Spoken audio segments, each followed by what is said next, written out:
Hello, I am the Bostonian Critic signing in with a new review. So, I finally saw it. I finally saw not Batman vs Superman Justice League. As you could tell, I wore my Batman shirt. I was gonna wear my Justice League shirt Friday, but I didn't get to see the movie Friday. But I finally did. So, so now that it's here, everybody's been waiting for this film. This is probably one of the most anticipated comic books films of the year, aside from Wonder Woman and Spider-Man: Homecoming and Thor 3. Wait, this one was probably the one that they were probably more excited for the most, and I actually got pretty excited too. Oh, it was just Wonder Woman I actually got a little bit more excited for. Or, I don't know, maybe it was Wonder Woman or Justice League. So So I am actually getting into more of the DC Cinematic Universe. It was a little bit more now these days. Well, I really didn't like Man of Steel. I thought the characters were not very identifiable. I thought the subplots were totally unneeded. And Superman actually does kill way too many people. Batman v Superman, I actually liked it, to be very honest. I personally liked it a lot. I didn't think it was great, but because there were definitely problems with it, but there was enough good things in it to make it at least a good solid film. Suicide Squad, I love it personally. My sister and I actually really love it. It's still one of my favorite comic book movies. Wonder Woman is still the best for me. I thought the story for Wonder Woman was excellent. The lady who played as Wonder Woman is still excellent as well, since we saw her in Batman v Superman. But she didn't appear until the last third of the film, actually, to the big climax between Batman and Superman. What else? I'm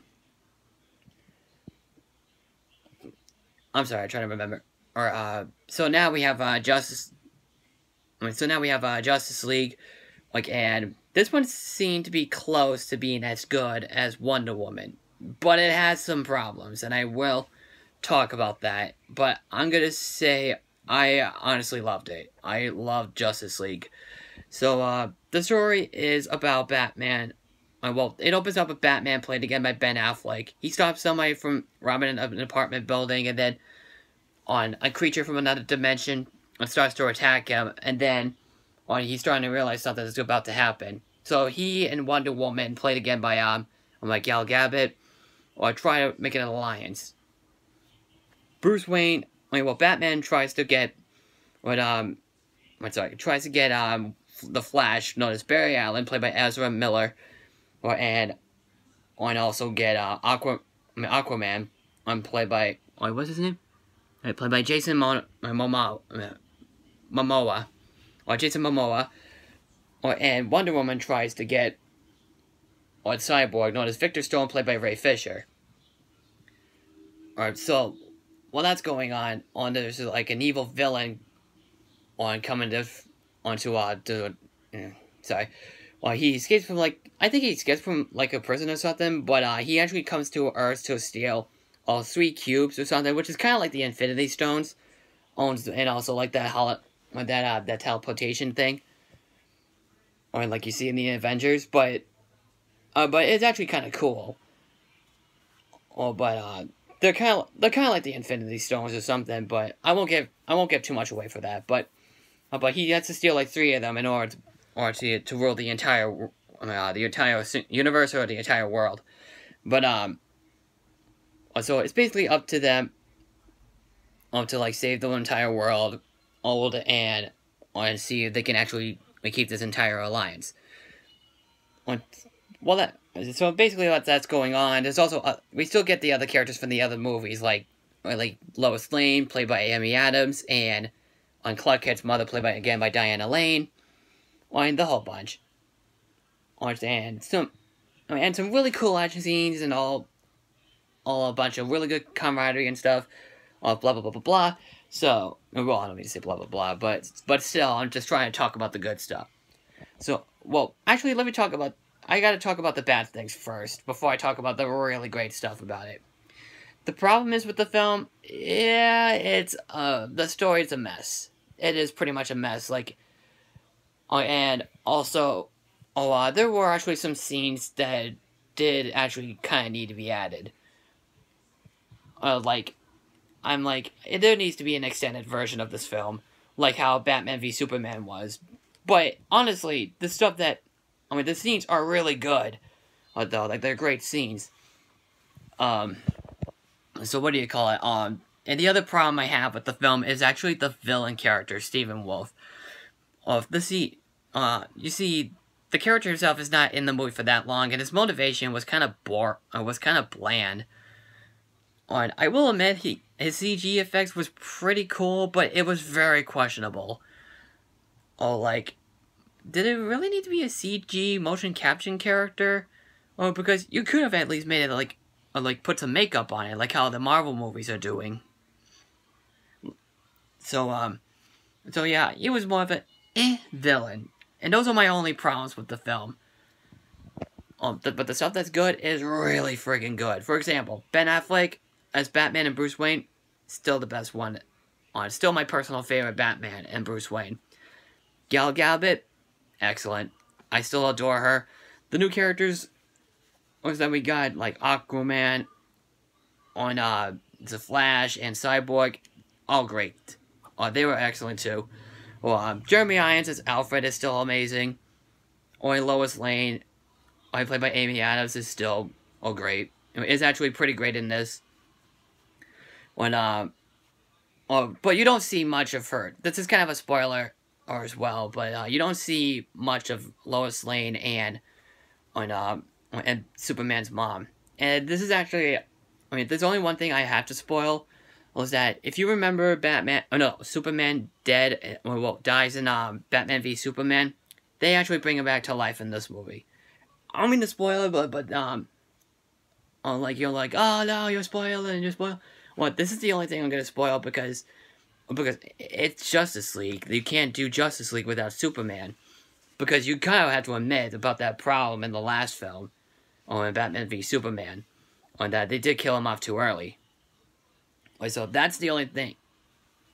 But that's the only thing I had to spoil. But the same actor who does still play as him, and of course you've seen the trailer to Justice League anyway. So that's the only thing I'm gonna spoil. On Superman in this film, and the Clark Kent scenes were actually a lot more engaging, as you might think they would. Because in Man of Steel, the characters weren't very identifiable, and there was no charisma, no passion. The actors who got to play them do a good job, but they just weren't They just weren't very engaging, and weren't very identifiable. But here, he actually smiles. He actually cracks some good one-liners and stuff. And I'm talking about Superman, and I'm like, yes. You're identifiable. You have passion. You're great. Thank you. Finally, this is what we've been waiting for other films and stuff. So, the action scenes are really great. The camaraderie of the characters. That's the heart of the film. That's the best thing about the film. The characters themselves. Like the Justice League characters themselves. They really keep the film up. Keep on going and stuff. And they make the film a lot more fun than you might imagine. So, the orchestra was done by Danny Elfman. Of course, you know him from, a lot of Tim Burton movies, and also, Nightmare Before Christmas, the first two Tim Burton Batman movies. He's in the Spider-Man trilogy. He does a really good job with the orchestra in this movie. I'm glad they actually picked him. Because I don't know what they could do with that Hans Zimmer, because I still think Hans Zimmer would have still done a great job with this, but Danny Elfman does a really great job in this movie with the orchestra. And, there is some humor that really did get a good laugh out of me. And,